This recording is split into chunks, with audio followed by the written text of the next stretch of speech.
18장으로 가면 교회에 맺혀져야 할 상에 대한 예수님의 강화가 나와요. 그중 한 부분을 떼서 그 강화 전체와 연결을 시켜보면, 항상 성경은 문맥 안에서 봐야 된다 그랬으니까 연결을 시켜보면 예수님께서 성도에게 상으로 맺으라고 하시는 것이 어떠한 것인지를 알 수가 있어요. 18장 15절 보세요. 내 형제가 죄를 범하거든 가서 너와 그 사람과만 상대하여 권고하라. 만일 들으면 네가 내 형제를 얻은 것이요, 만일 듣지 않거든 한두 사람을 데리고 가서 두세 증인의 입으로 말마다 정참케 하라. 만일 그들의 말도 듣지 않거든 교회에 말하고, 교회의 말도 듣지 않거든 이방인과 세리와 같이 여기라. 진실로 너에게 이르노니 무엇이든지 너희가 땅에서 매면 하늘에서도 매일 것이요, 무엇이든지 땅에서 풀면 하늘에서도 풀리리라. 진실로 다시 너에게 이르노니 너희 중에 두 사람이 땅에서 합심하여 무엇이든지 구하면 하늘에 계신 내 아버지께서 저희를 위하여 이루게 하시리라.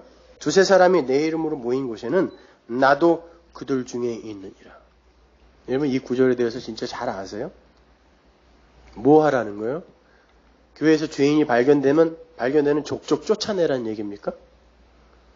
그리고 니들한테 이 땅에서 매는 권세, 푸는 권세 줬으니까 니들이 쫓아내면 그냥 지옥이야, 이 얘기하는 거예요? 그리고 두세 사람이 모인 곳에 내가 있다라는 말은 뭐예요? 혼자 있으면 그럼 예수님이, 하나님이 그 사람과 함께 없습니까? 함께 하지 않아요? 그리고 꼭 두세 사람이 합심하여 기도해야 응답해 줍니까? 다섯 사람은, 한 100사람이 모이면, 1000사람이 모이면, 그러면은 그 기도를 하나님이 사람 수를 보아서 응답해 주고 안 해 주시고 그러나요? 그런 이야기 아닙니다, 이거는요. 제가 지난 며칠 동안 교회에 나타나야 할 상에 대해 연구를 하기 위해서 교회에 관한 그 예수님의 강화를 계속 반복해서 읽어내려가면서 발견한 게, 이 마태복음 18장 15절 이하의 이야기가 오히려 용서라는 그러한 대주제로 흘러가는, 그 용서 중에서도 주님의 용서, 그 용서라는 대주제로 흘러가는 큰 강의 일부라는 걸 발견했어요. 이 시대 많은 주석가들이 거꾸로 해석을 하고 있는 거예요, 이거를요. 이건 오히려 용서에 대한 이야기를 하고 있는데, 이걸 오히려 죄를 발견하는 족족 쫓아내야 된다라고 치리의 구절로 해석을 하는 거죠. 이 이야기는 마태복음 16장의 베드로의 신앙 고백의 이야기에서부터 계속 이어지는 십자가의 이야기예요. 예수님께서 제자들에게 물으십니다. 사람들이 나를 누구라 하느냐? 제자들이 대답하죠. 더러는 세례 요한, 더러는 엘리야, 더러는 예레미야나 선지자 중에 하나라고 합니다. 그때 주님께서 다시 물으세요. 너희들은 나를 누구라 하느냐?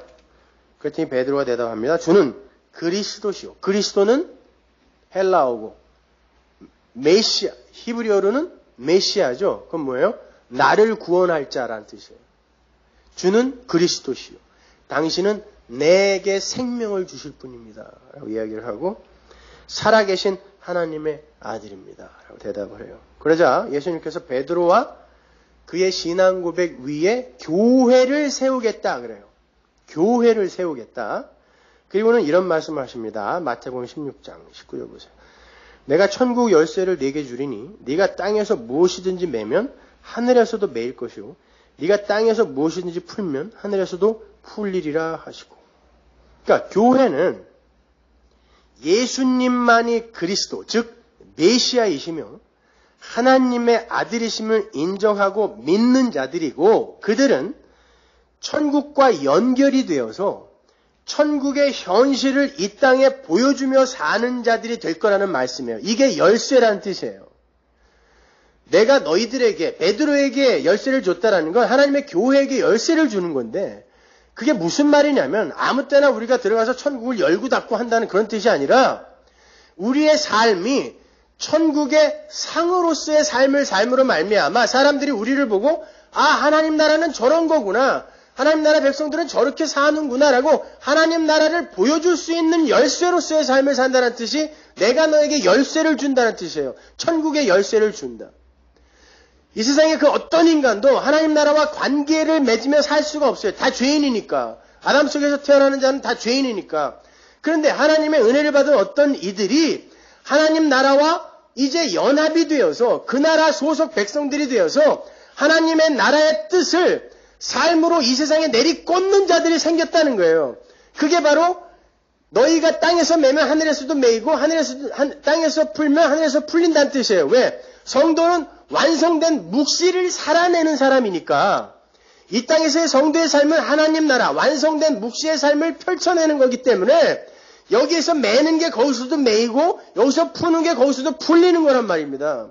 그게 열쇠의 삶인 거예요. 그러니까 우리는 반드시 이 세상 속에서 교회는 묵시를 펼쳐내는 상으로서의 삶을 산다는 뜻이에요. 그게 열쇠의 삶이란 말입니다.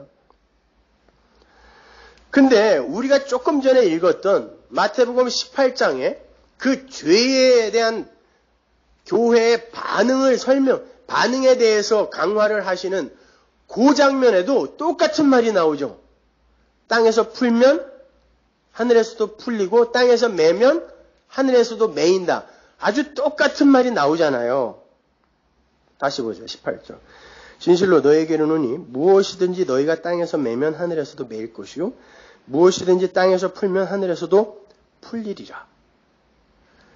베드로와 그의 고백 위에 교회를 세울 거다라는 말씀을 하시면서 주님께서 하신 말씀이 교회 안에 죄에 대한 대응을 말씀하시는 곳에서 동일하게 등장한단 말이에요. 그러니까 지금 주님과 베드로와의 대화와 우리가 살펴보려고 하는 18장 15절 이후에 그 교회 안에 그 죄의 문제와는 아주 밀접한 연관이 있을 뿐만이 아니라 동일한 문맥 속의 이야기임을 알 수 있는 거예요. 창세전 언약에 의해서 교회가 세워지는 이야기와 가시적인 이 지역 교회에서 나타나는 그 일이 정확히 같은 일이라는 것을 설명하는 거예요. 그래서 창세전 언약에 의해 예수님의 십자가 죽음에 의해 교회가 탄생되는 그곳에서 쓰인 말이 이 지역교회에서 일어나는 어떤 일에 그대로 쓰여지고 있는 거란 말입니다.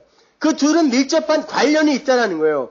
묵시 속에 완료되어 있는 하나님 나라의 그 현실이 이 역사 속의 가시적 교회 안에서 그대로 상으로 펼쳐진다라는 그런 뜻이에요. 그러니까 당연히 그건 너희들 죄 지은다 다 쫓아내라 이 말이 아니겠죠. 하나님 나라는 그런 곳이 아니잖아요. 알아듣는 거라고 믿습니다. 교회는 전적으로 예수 그리스도의 메시아 사역, 즉 십자가의 공로로 세워지는 거예요. 그들이 하늘과 연합이 되어서 하늘의 뜻을 땅에 상으로 내리꽂는 자들이 되는 거예요. 그들은 무조건적인 선택에 의해서 불가항력적인 은혜의 선물을 받은 자들이에요. 따라서 그것을 아는 자들은 이 세상에서 어떠한 삶을 살게 되겠는가에 대한 이야기가 베드로의 이야기에서부터 교회를 세우겠다라는 베드로의 이야기에서부터 지금 쭉 흘러가고 있는 거예요. 교회는 이 세상에서 어떤 상을 맺게 되는지를 쭉 설명해가고 있는 거란 말입니다. 16장의 그 베드로와 교회의 이야기 바로 다음에 예수님의 순환 예고가 처음으로 등장합니다. 교회는 바로 예수님의 십자가 순환에 의해 성취되고 완성이 되는 은혜의 공동체라는 것을 확증하는 거예요. 그게 에베소서 1장의 창세전 언약의 내용이잖아요. 그래서 예수님이 내가 교회 세우겠다 그래놓고 처음으로 나 십자가에서 죽을 거야 라고 이야기하시는 거예요. 그게 그게 교회가 완성이 되는, 교회가 교회로 하나님의 백성으로 성취되는 유일한 근거거든요. 마태복음 16장 21절 보세요. 이때로부터 예수 그리스도께서 자기가 예루살렘에 올라가 장로들과 대제사장들과 서기관들에게 많은 고난을 받고 죽임을 당하고 제3일에 살아나야 할 것을 제자들에게 비로소 가르치시니. 그죠? 비로소 가르치시니. 이렇게 교회는 예수님의 십자가 순환으로 거저 발생한 은혜의 공동체예요. 발생. 원인이 없이 생겨난 걸 발생이라고 하거든요. 거저 발생한 은혜 공동체가 교회라는 거예요. 그런데 베드로가 주님을 말립니다. 자신의 육적 욕망을 채워줄 하나님 나라는 이 세상에 자기가 원하는 모양으로 서야 된다는 거예요. 그러니까 보이지도 않는 그런 하나님 나라 이야기하면서 죽겠다고 하지 말고 살아서 내가 원하는 나라를 이 세상에서 세워달라는 것입니다. 그래서 베드로가 예수님을 꾸짖었죠. 꾸짖었어요. 베드로가 예수님을 꾸짖자 예수님께서 교회의 올바른 상으로서의 삶을 이렇게 말씀해 주세요. 교회는 이 세상 속에서 성공과 번영을 추구하면서 이 세상 속에서 대장되어 사는 게 아니라 어떤 상을 맺어야 하냐면 마태복음 16장 24절 이에 예수께서 제자들에게 이르시되 아무든지 나를 따라오려거든 자기를 부인하고 자기 십자가를 지고 나를 좇을 것이니라. 예수님을 꾸짖은 베드로에게 예수님이 뭐라 그래요? 이 마귀 새끼야 그랬습니다. 사단아라고 불렀어요. 그래놓고 이 말씀하신 거예요. 그러니까 이 세상 속에서 예수님의 이름을 부르면서 여기에서 하나님 나라를 좀 폼나게 살게 해달라는 건 전부 사탄이에요. 마귀입니다. 교회는 하나님의 은혜로 말미암고 은혜로 완료가 되는 은혜 공동체이므로 교회의 자기 주장이나 자기 확인, 자아 실현의 욕망은 부정되고 부인되어져야 한다는 거예요. 그렇게 자기 존재가 부정되고 타자에게 전적인 의존을 하게 될 때, 내가 부정이 되면 나를 누구에게 의존해야 될 거 아니에요.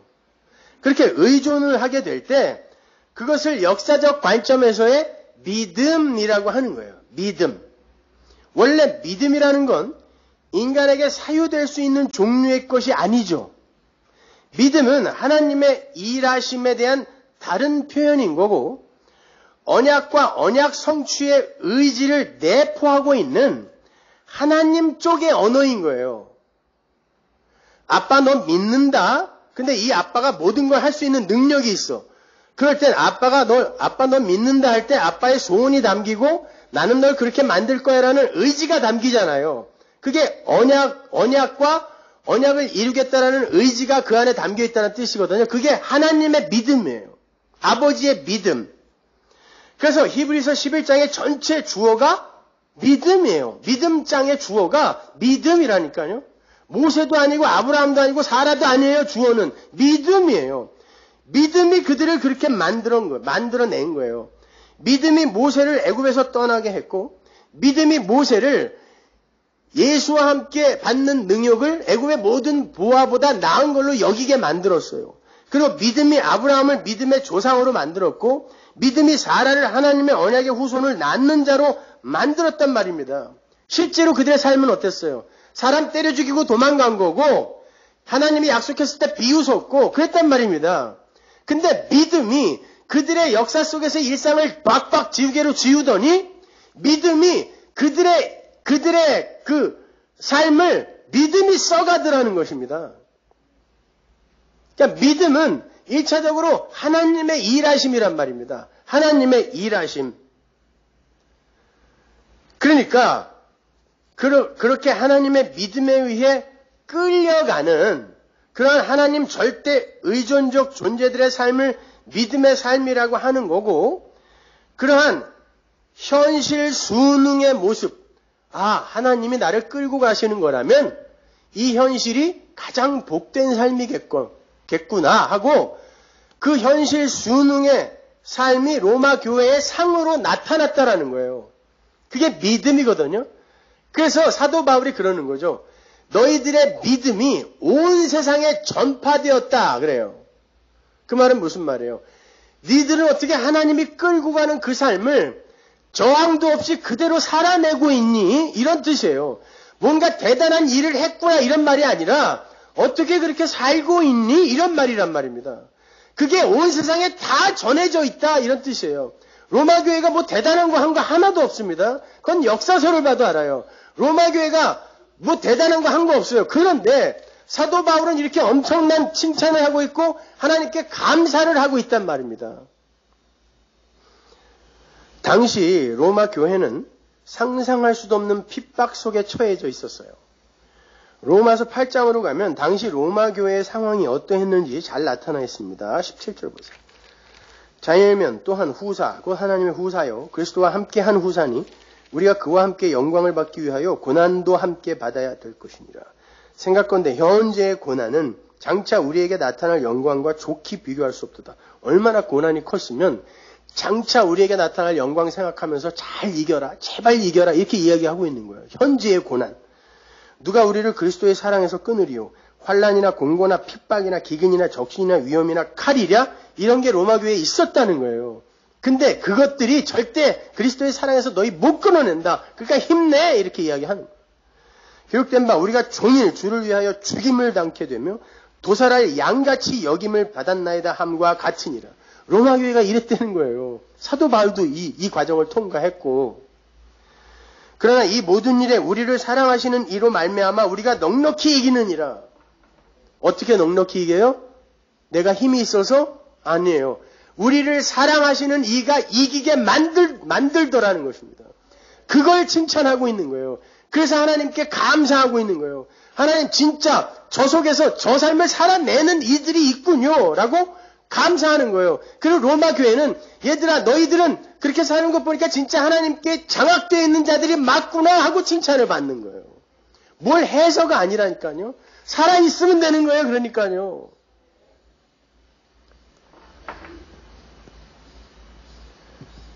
그들은 교회의 본질과 교회의 존재 목적을 분명히 알고 있었어요. 그러니까 매일같이 도살할 양처럼 여김을 받아도 견뎌낼 수 있었던 것입니다. 교회는 자기의 문제를 해결받고 자신의 야망을 성취하여 이 세상에서 성공하고 입신양명하는 그런 종교 집단이 아니라 하나님의 띠에 묶여서 자기가 원치 않는 길로 끌려가며 하나님 나라와 구원의 현실을 상으로 맺어내는 공동체임을 알았던 것입니다. 그러니까 그냥 끌려간 것입니다.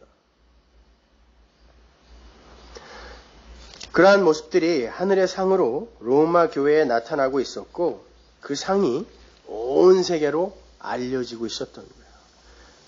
그들이 뭐 대단한 그런 업적을 이루고 대단한 선행을 보여준 게 아니란 말입니다. 그건 자기 부인의 교리와 십자가의 교리에 대한 온전한 이해가 없이는 불가능한 삶이에요. 그래서 하나님의 말씀이 중요한 거예요. 하나님의 성령을 통해서 로마 교회에게 십자가와 자기 부인의 도를 올바로 가르쳤던 거예요. 그러니까 바울이 놀라는 거예요. 내가 한 번도 가보지 않았는데 너희들을 한 번도 만나본 적이 없는데 너희들 어떻게 그 하나님의 복음 아래에서 그 믿음의 삶을 그렇게 살고 있니? 그게 여러 사람을 거쳐 나에게까지 들렸다. 내 눈에까지 보였다라고 이야기하는 거예요. 분명히 성도의 상에 상이 맺힌다는 뜻입니다. 그런데 범인들은 절대로 통과하지 못할 그 길을 하나님의 열심에 의해 장악이 된 로마 교회 교인들이 살아내고 있었어요. 다시 마태복음으로 돌아갑니다. 예수님께서 당신을 꾸짖는 베드로에게 십자가와 자기 부인의 도에 대해서 말씀을 하신 후에 저기 실망을 했을 제자들을 데리고 변화산으로 데리고 올라가시죠. 제자들이 놀랬을 거 아닙니까? 내가 죽는다니까. 예수님이 죽는다 그러니까 그럼 우린 뭐야? 다 버리고 쫓아왔는데 우린 뭐야? 실망했을 거 아니에요. 그러니까 묵시 속에 그 완료된 현실을 변화산 위에서 한번 보여주는 것이죠. 그게 끝이 아니야. 상으로서의 그 삶이 예수님이 지금 이 땅에서 십자가를 지고 죽으시는 하나님의 은혜와 사랑을 드러내는 상으로 살지만 그게 끝이 아니잖아요. 마찬가지로 제자들아 내가 죽고 너희들은 나의 그 십자가의 길을 똑같이 그 전철을 밟으며 살게 되겠지만 그게 끝이 아니란다라는 걸 보여주기 위해 변화산 위에서 하나님 나라의 그 묵시 속에서 완성이 된 하나님 나라의 현실을 한번 보여주는 거예요. 그리고는 그 밑에서 믿음의 본질에 대해서 귀신 들린 아이와 그걸 고치려고 하는 제자들을 통하여 한번 또 보여주죠. 겨자씨 같은 믿음, 겨자씨만한 믿음이라고 이야기하면서 그건 제가 여러 번 설명해 드렸으니까 넘어갈게요. 그렇게 믿음의 본질을 한번 설명해 주시고 그 내용을 좀 더 강화하기 위해서 믿음은 너희들이 갖고 있는 게 아니라 그리고 너희들이 능력으로 갖고 있으면서 병을 고치고 먼 일을 대단한 업적을 쌓고 그렇게 능력으로 소유하고 있는 게 아니라 겨자씨처럼 보이지 않고 보이지 않는 믿음, 그 겨자씨처럼 감추어져 있는 믿음, 그 믿음 위에 하나님의 능력이 임하여 그 능력이 하나님의 믿음이 일하는 것이다라는 걸 보여준 다음에 그걸 좀 더 강화하기 위해 성전세 문제를 딱 갖다 붙여놓은 거예요. 그 밑에다가 마태복음 17장 24절 보세요. 가버나움에 이르니 반세계를 받는 자들이, 이거 성전세를 받는 자들 이야기해요. 베드로에게 나와 가로되 너의 선생이 반세계를 내지 아니하느냐? 가로되 내신다 하고 집에 들어가니 예수께서 먼저 가라사대 시몬아 네 생각은 어떠하뇨? 세상 임금들이 네게 관세와 정세를 받느냐? 자기 아들들에게냐 타인에게냐? 베드로가 가로되 타인에게니이다. 예수께서 가라사대 그러하면 아들들은 세를 면하리라. 그러나 우리가 저희를 오해케 하지 않기 위하여 네가 바다에 가서 낚시를 던져 먼저 오르는 고기를 가져 입을 열면 돈 1세겔을 얻을 것이니 가져다가 나와 너를 위하여 주라 하시니라. 왜 갑자기 성경이 성전세 문제를 이야기할까요? 성경은 이렇게 뚝뚝 잘라서 에피소드마다 어떤 교훈을 담고 있는 게 아니라 예수님의 십자가를 중심으로 해서 그냥 쭉 흐르는 거란 말입니다. 그러니까 무슨 이유가 있을 거 아니에요. 갑자기 성전세 이야기가 나오는 거예요. 아니, 그것도 제자들 다 있었는데 베드로와 예수님 거 딱 2명 것만 그 입에 좀 더 많이 넣어두시지 딱 1세겔만 그 입에서 나오게 만드셨어요. 왜? 성경을 이어가야 되거든요. 교회, 이 성경의 독자들인 교회에게 계속해서 뭔가를 설명해야 되기 때문에 그래요. 그 성전세란 생명의 속전으로 들여주던 돈입니다. 출애굽기 30장 15절 보세요. 너희의 생명을 속하기 위하여 여호와께 드릴 때에 부자라고 반세겔에서 더 내지 말고 가난한 자라고 덜 내지 말며 너는 이스라엘 자손에게서 속전을 취하여 회막에 봉사했으라. 이것이 여호와 앞에서 이스라엘 자손의 기념이 되어서 너희의 생명을 속하리라. 이게 반세겔이에요. 성전세. 그런데 그 생명의 속전은 부자라고 해서 더 내서도 안 되고 가난한 자라고 해서 덜 내도 안 돼요. 모두 동일하게 반세겔만 내야 돼요. 1년에 한 번. 그건 생명의 속전으로 이 땅에 오신 예수 그리스도로만 말미암는 그 구원의 무조건적인 은혜성을 설명하기 위한 설정이었어요. 부자든 가난한 자든 큰 자든 작은 자든 다 예수님의 십자가라는 동일한 속전에 의해서 영생을 얻게 된다라는 그런 말이에요. 그러니까 누가 누구 앞에서 자랑을 하고 누가 누구 앞에서 부끄러워하고 이런 게 교회에 있으면 안 돼요. 저마다 다 반세겔로 구원받은 자들이니까. 그럼에도 불구하고 교회 안에서도 큰 자 작은 자가 엄연히 아주 명확하게 구별되어 있죠. 그래서 큰 자라고 판정을 받은 사람 주변에는 사람이 와글와글해요. 근데 작은 자라고 이렇게 여김을 받는 이들은 밥도 혼자 먹어. 우리 교회도 그래요. 아니란 말입니다, 여러분. 우리는 모두 다 예수 없으면 그냥 죽은 흙으로 영원히 지옥에서 불타버릴 뻔했던 그런 존재들인 거예요. 누가 크고 누가 작습니까? 그런 거 없다를 보여주기 위해 부자도 더 못 내게 하고 가난한 자 덜 내는 거 이런 거 허락지 않은 거예요. 똑같이 내라 라고 한 거예요. 생명의 속전이니까. 예수는 한 분이니까. 그 속전은 인간의 배경이나 조건 등을 고려해서 차등 있게 주어진 게 아니라 영생이라는 선물을 주기 위해서 무조건적으로 퍼부어진 거예요. 예수님은 당신이 바로 그 반세겔로 오신 생명의 속전, 하나님의 아들이심을 밝혀요. 그리고는 물고기를 한 마리 잡아서 그 입속에 들어있는 1세겔로 당신 목과 베드로의 몫을 계산하라 그러세요. 왜 그러셨을까요, 여러분? 유다가 뭐 했던 사람입니까? 돈꾀 맡은 자입니다. 그 무리에는 돈꾀를 맡은 자가 있을 정도로 헌금이 끊임없이 들어왔어요. 1세겔이 큰 돈이 아니에요. 그 돈꾀에 1세겔 이상이 있었어요. 그런데 왜 굳이 물고기 잡아서 그 입에 들은 거 뺏어 주라고 그럴까요? 물고기 잡기도 힘들어요. 낚시 좋아하는 분들 아시죠? 잡기도 힘든데 그걸 잡아서 그 입속에 돈이 들어있을 확률은 거의 없는 거예요. 그러면 그거 누가 하셨다는 거예요? 예수님이 하셨다는 거예요. 만드셨다라는 거예요. 그렇게. 왜 그렇게 하셨을까요? 속전은, 생명의 속전은 인간들의 노력이나 공로가 개입되어 주어지는 게 아니고 자격이나 됨됨이를 근거로 주어지는 게 아니라 오직 하나님의 은혜로 주어지게 되는 것임을 가르쳐 주시기 위해서 물고기를 잡아 그 입속에 들어있는 걸로 내라고 하는 거예요. 누구의 손도 타지 않은 그 돈으로. 하나님이 준비한 돈이거든요, 그거는요. 근데 왜 달랑 예수님 것과 베드로 것만 챙겨요? 자, 이런 하나님 나라의 은혜성을 알지 못하는 다른 제자들이 그 모습을 보면서 금방 어떻게 반응했을까요? 왜 제 것만?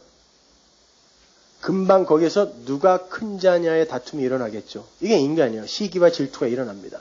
그래서 그 다음에 바로 누가 큽니까? 라는 싸움이 일어나는 대목이 적혀 있는 거예요. 그러한 사회적 구조 속에서도 어린 아이들은 자신들이 낮은 자리에 있다라는 생각을 하지 않는 존재예요. 어린 아기가 나는 너무 약해. 난 너무 낮은 자리에 있는 자야. 이렇게 생각하나요? 근데 당시의 사회 구조는 어린 아기는 아주 낮은 자리에 속해 있는 자로 취급을 했다고요. 그래서 뱀장수들도 애들은 가라 그러는 거예요. 어른은 큰 자고 어린 자신들은 낮은 자라는 기준이 없는 거예요. 애기들한테는요. 어린아이에게 어른은 경쟁의 대상이 아니라 자신을 지켜줄 대상일 뿐이에요. 어린아이들은 사회 구조가 만들어 놓은 큰 자와 작은 자의 구분 속에서 큰 자의 자리를 차지하고 있는 어른들을 보며 누가 더 큰가라는 경쟁을 하지 않아요. 그런 능력이 없어요. 아기들은요. 오히려 자기들은 누군가에게 철저히 의존되어 살아가야 할 존재임을 아는 게 어린아이예요. 엄마 없으면 울잖아요. 그래서 그게 자기 부인의 모습인 것입니다. 하나님이 기뻐하시는 하나님 백성들의 자기 부인의 상태. 하나님 나라 백성들의 하나님 절대 의존의 모습이에요. 그게 이 세상에서 상으로 우리의 삶에 맺혀져야 된다니까요. 그게. 하나님 없으면 나는 그냥 죽은 흙입니다. 쓰레기입니다가 이 세상에서 상으로 맺혀져야 되는 거예요. 예수님은 이것을 어린아이처럼 자신을 낮추는 거다라고 말씀하시는 거예요. 자기를 낮추면 천국에 들어갈 수 있다라는 방법론을 제시하는 게 아니에요. 그건 우리의 힘으로 안 된단 말입니다. 나는 너희를 그렇게 만들어서 천국에 데리고 들어갈 건데 니들 지금 내 앞에서 천국에서 누가 크냐를 이야기하고 있니? 이 말씀을 하시는 거예요. 크다니 전부 반세겔로 그 생명의 속전으로 천국에 들어간 자들인데 거기서 누가 크냐니 그 이야기를 어떻게 할 수 있냐라고 이야기하시는 거예요.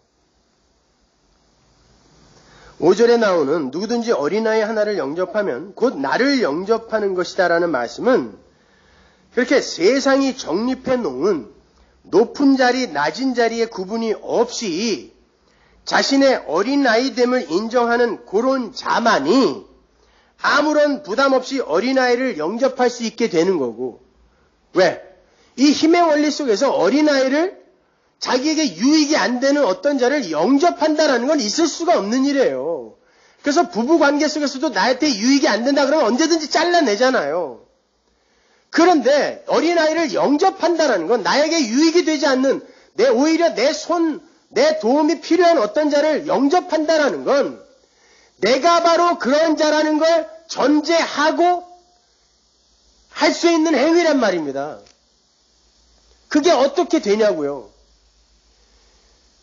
예수님에 의해 장학당에서 믿음을 선물 받은 자만이 자기의 실체를 알게 되고 나는 그런 연약한 자구나. 이 세상에서 내가 죄인 중에 괴수구나. 근데 예수가 나를 장학하여 나를 지금 이렇게 구원해내시고 이끌고 가시는구나를 아는 이만이 다른 약한 자들을 약한 자로 안 보게 되는 거예요. 그래서 그들을 영접할 수 있는 거죠. 그래서 어린아이를 영접하는 자가 예수를 영접했다라고 이야기를 하는 거예요. 영접이라는 게 뭐예요? 나는 내 힘으로 도저히 존재할 수 없고 살아갈 수 없으니까 당신이 나를 도와주세요 하고 그분을 꼭 붙드는 걸 영접이라고 한단 말입니다. 그러니까 어린아이를 영접할 수 있는 자는 소자를 소자 취급하지 않고 작은 자를 작은 자로 밀어내려 그들을 무시하고 그들을 폄하하는 그런 자가 아니라 소자를 영접할 수 있고 그들을 귀하게 여길 수 있다는 건 하나님의 은혜를 받은 자란 뜻이에요. 그래서 그들이 천국에 들어갈 수 있다는 뜻이란 말입니다.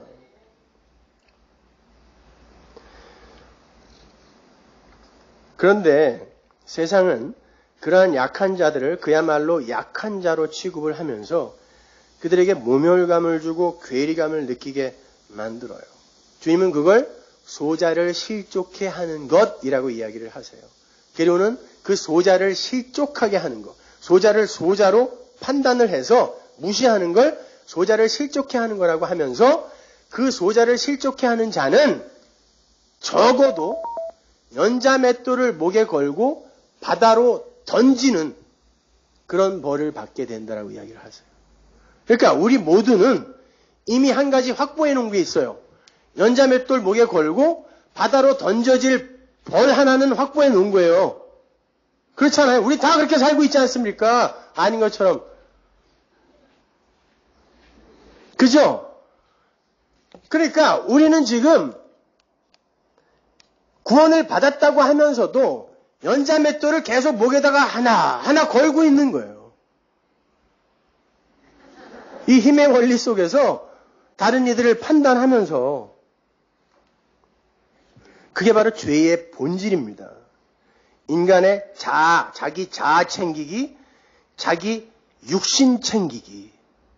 그렇게 나를 중심으로 사는 이들은 여전히 죄인이라는 거예요. 근데 그들을 하나님이 덮은 것입니다. 우린 모두 예수를 믿는다고 하면서도 성공과 번영을 꿈꿔요. 큰 자됨을 사모하고 큰 것을 추구합니다. 그렇죠? 그래서 말씀을 아는 우리는 일부러라도 그런 큰 자됨과 큰 것에서 자꾸 멀어져야 되는 거예요. 왜냐하면 그러한 것으로의 이 추구가 자꾸 다른 이들을 판단하게 되고, 왜냐하면 내가 높이 올라가야 되고 내가 커져야 된다는 것 자체가 다른 사람보다 내가 더 높이 올라가는 게 가치다라고, 가치이며 영광이다고 생각하는 그 사고에서 나온 거잖아요. 또 메고 바다에 빠질 일이라니까요, 그게. 그러니까 일부러라도 거기에서 자꾸 벗어나는 훈련을 하는 거예요. 아니, 하나님이 그렇게 만들고야 마세요. 여러분, 그러한 자리에서 진짜로 약할 때 강함이 되신다는 이 십자가의 복음을 붙들 수 있는 이는 예수님 말고 없어요. 그러니까 모든 하나님 나라의 백성들은 전부 하나님의 은혜에 의해 선택이 되고 그렇게 세워진 하나님 나라의 백성들이므로 큰 자, 작은 자의 싸움이나 자기 공로 챙기기나 자기 확인 등의 헛된 시도나 추구를 멈춰야 된다는 거예요. 물론 원리적인 이야기예요. 그러나 이 세상에서 그건 완료될 수 없고 그거는 우리에 의해서 어떻게 성취될 수 없는 거지만 하나님이 그러한 방향성과 지향성을 갖고 우리를 끌고 가신단 말입니다. 적어도 그리로 향하고 있는 방향성은 우리에게 있어야 된다는 뜻이에요. 그게 상이라니까요, 상. 보세요. 그 문맥에 이어지는 게 바로 우리가 조금 전에 읽었던 마태복음 18장 15절 이하란 말이에요. 보세요. 너희들 소자를 함부로 취급하면 안 돼. 교회에서 약한 자 보았다고 해서 그들 함부로 폄하하고 야, 넌 예수 믿고 아직도 그 모양이냐? 이런 식으로 얘기하면 안 돼. 너희 그러면은 연자맷돌 목에다 걸어가지고 바다에 확 던질 거야. 막 지금 이러고 있는데 그 와중에 너희들 교회에서 죄 짓는 자 발견하면 이방인과 세리처럼 여기서 반드시 쫓아내라. 그러겠습니까? 예수님이? 그 이야기 아닐 거 아니에요. 여러분, 두세 사람이 모인 곳에는 반드시 경쟁이 일어나게 돼 있어요. 거기에서 죄라는 게 발생하는 거예요. 그때에 나에게 어떤 죄를 진 자를 성도는 반드시 하나님 나라에 그 완료되어 있는 그 모습을 알고 있기 때문에 내가 어떤 존재인지도 알고 나는 어떻게 구원받은 자인지도 알고 하나님이 나를 하늘에 어떻게 완료시켜 놓았는지도 알기 때문에 내 천국 가족의 삶 속에서 죄가 발견될 때 그 죄를 이게 죄라는 걸 올바로 지적을 해줘야 맞아요. 그건 사랑입니다. 그런데 우리 이 인간의 죄성이 누가 나의 죄를 지적하면요. 그래, 회개해야지. 이게 안 되고 너는 이렇게 나온다고요. 너나 잘하세요. 이렇게 된단 말이죠. 근데 예수님 뭐라 그러냐면 그렇게 너나 잘하세요 하면서 말을 안 들으면 두세 명을 더 데리고 가라 그래요. 자, 두세 명 더 데리고 가서 너 이렇게 죄졌잖아 라고 하면 그 사람이 세 명이나 왔어? 이러고 회개하나요? 아니에요. 왜 마이크 대고 얘기하지? 온 동네에다가. 이제 세 명한테 얘기해서 얘들까지 데리고 왔니? 더 튀죠. 그러면 교회에다 얘기하래요. 고자질 하라는 얘기가 아니라 성도는 죄가 무엇인지 반드시 지적을 하여 그 죄가 어떻게 해결되어졌는지를 배우고 가야 하는 존재잖아요. 그러니까 교회는 서로에게 죄를 지적해 주는 게 맞아요. 설교도 마찬가지예요. 회중들의 죄를 두루뭉실하게 이렇게 가려주고 막아주는 게 아니라 완전히 빨가벗겨서 폭로시켜 버리는 거예요. 그런데 그 죄를 누가 어떤 방법으로 용서를 해줬는가 이거를 배우고 가는 거예요. 우리는 이 인생 속에서요. 그런데 그것도 안 들으면 이방인과 세리처럼 여겨라. 이방인과 세리는 예수님의 친구들이었습니다. 예수님은 내가 죄인을 구하러 이 땅에 왔다라고 하면서 항상 그들과 포도주 마셨고 그들과 밥 먹었고 그들과 함께 거닐었단 말입니다. 이방인과 세리처럼 여기라는 건 네가 바로 이방인과 세리의 자리에서 그렇게 구원받은 거잖아. 그러니까 그들도 예수님의 긍휼이 아니면 도저히 불가능한 자라는 그러한 하나님의 그 구원의 그 엄청난 은혜 속에서 그들을 바라봐 주라는 뜻이에요. 그랬을 때 이 속에서 도대체 어떠한 모습이 피어나겠느냐 말이에요. 한번 생각해 보잔 말이에요. 우리가 그 예수 그리스도의 은혜와 그 사랑에 대해서 정말 절절히 깨닫고 정말 예수가 그렇게 나를 덮어주지 않았다면 나 어떻게 했을 뻔했는가. 그걸 저마다 깨닫고 그렇게 누군가의 약점이 보이고 누군가의 허물이 보였을 때 내가 바로 저런 모습이었는데 그런데 하나님이 나를 덮어줬으니까 저에게도 하나님의 긍휼이 임했으면 좋겠다라고 두세 사람이 모여서 기도할 때 하나님이 천국에서 이미 완료되어 있는 현실이니까 이 기도는 반드시 응답된다는 뜻이란 말입니다. 두세 사람이 모여서 기도하면 뭐든지 다 들어줄 게가 아니라 그러니까 두세 사람이 모여 있어서 거기에서 어떤 경쟁과 시기 전부 내가 하나님처럼 되고 싶어 하니까 그게 죄잖아요. 그 자리에 하나님이 함께 하시면서 너희들을 내가 어떻게 구원했는지 반드시 가르쳐 줄 거란 이야기란 말입니다. 그러니까 교회에서는 바로 그러한 낮아짐, 자기 부인의 상이 맺혀지는 거예요. 로마 교회에 그 상이 맺혀졌다니까요. 그렇게 자기들이 어떤 존재인지를 알고 하나님이 얼마만큼 큰 은혜로 자기들에게 부어줬는지를 아니까 그 하나님이 끌고 가는 이 인생길을 그냥 순응하면서 수긍하면서 끌려가는 거예요.